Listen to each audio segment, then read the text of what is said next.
చూడండి, ప్రపంచంలో కొన్ని లక్షల కుటుంబాలు ఉన్నాయి, లక్షల కుటుంబాలు ఉన్నాయి. ఎన్ని కుటుంబాలు సంతోషంగా ఉన్నాయి అన్నది మాత్రము తెలియదు.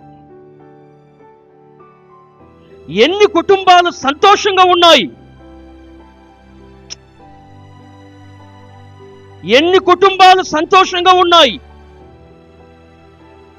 కుటుంబాలు ఎన్నో కుటుంబాలు చూస్తుంటే ప్రపంచం మొత్తం ఇండ్లే, కుటుంబాలే. ఎన్ని కుటుంబాలు సంతోషంగా ఉన్నాయి భూమి మీద. ఏ కుటుంబాన్ని చూసినా బాధలే, ఏ కుటుంబంలో చూసినా రోదనే, ఏ కుటుంబంలో చూసినా ఏదో ఒక అల్లకల్లోలం జరుగుతూనే ఉంది. ఏ కుటుంబంలో చూసినా అవమానాలు, నిందలు, హత్యలు ఇవి జరుగుతూనే ఉన్నాయి.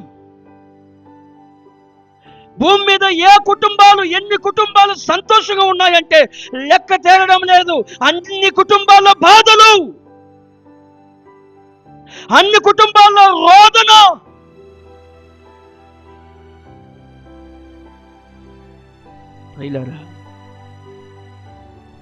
ఎందుకు ఆ విధంగా మారిపోతుందో తెలుసా? కుటుంబాలు దేవుడిని వెతకడం లేదు, దేవుడిని వెతకడం లేదు కుటుంబాలు. తెలుసా, వాళ్ళు అనుకొని బ్రతుకుతున్నారు, ఎవ్వరు నాకు అక్కర్లేదులే, నా అంతటా నేనే బ్రతకగలుగుతాను. కొన్నాళ్ళు బ్రతుకుతావు. దేవుడా అవసరం లేదు, నేను ఎందుకు వెళ్ళాలి? దేవుడు నా మనసులో ప్రార్థన చేసుకుంటే అయిపోతుంది. నేను ఎందుకు వెళ్ళాలి సంఘానికి నేను ఎందుకు వెళ్ళాలి?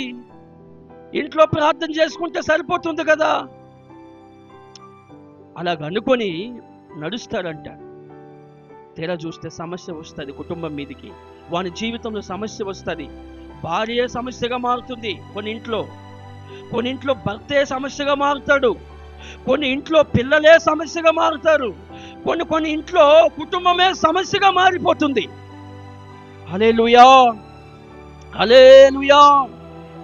కుటుంబమే సమస్యగా మారిపోతుందంట.